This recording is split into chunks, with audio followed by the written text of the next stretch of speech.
Эта история очень тронула меня 4 года назад. Когда-то большую и полную семью постигло горе, родителей резко не стало. Из 7 детей Кристина оказалась единственной совершеннолетней, и девушка приняла решение взять под опеку всех братьев и сестер, а ей было всего 19 лет, и это не городская семья. Речь о деревне, то есть кроме заботы о детях на плечи девушки легло хозяйство, огород, хлопоты по дому. Многие гадали, справится ли молодая девушка со всем, что на нее свалилось. Это была обычная счастливая многодетная семья, где Кристина Евтушенко была старшим ребенком. Она окончила школу, училась в городе, получала профессию. Но пришла беда. Сначала у папы обнаружили рак, он быстро сгорел.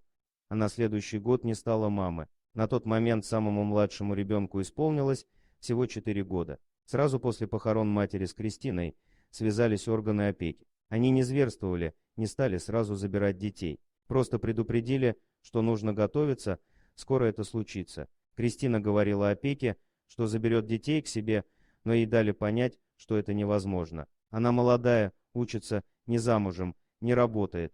Дом семьи требовал ремонта, в нем не было отопления. Но за девушку заступились местные органы власти. Они ручились перед опекой за нее, обещали во всем помогать. И действительно помогли. В итоге опека дала Кристине испытательный срок, с которым девушка справилась, и она стала опекуном своих младших братьев и сестер. Ей пришлось бросить учебу, уехать из города обратно в деревню. Она вязала на себя все обязанности. Такой была их семья на тот момент. Молодая девушка резко стала многодетной мамой. Каждый день она вставала ранним утром, выгоняла пастись скот, готовила завтрак, собирала детей на учебу, после хлопотала по дому, снова готовила, занималась огородом. И так каждый день. А вечером нужно было помогать младшим с уроками.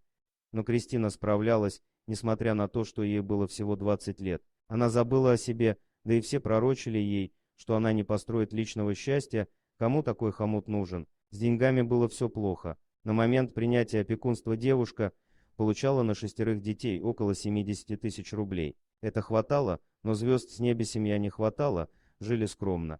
Помогал огород и скот. Всем детям государство перечисляло пенсию по потере кормильца, но Кристина никогда не трогала эти деньги, они лежали и лежат на детских счетах. Местная администрация, да и просто люди и соседи помогали семье чем могли, девушка всем благодарна. Например, им бесплатно подвели водопровод, канализацию и отопление, отремонтировали дом. О Кристине узнали в СМИ, ее приглашали на телевидение. Девушки и ее семье все хотели помочь и помогали, а известность всегда привлекает хейтеров.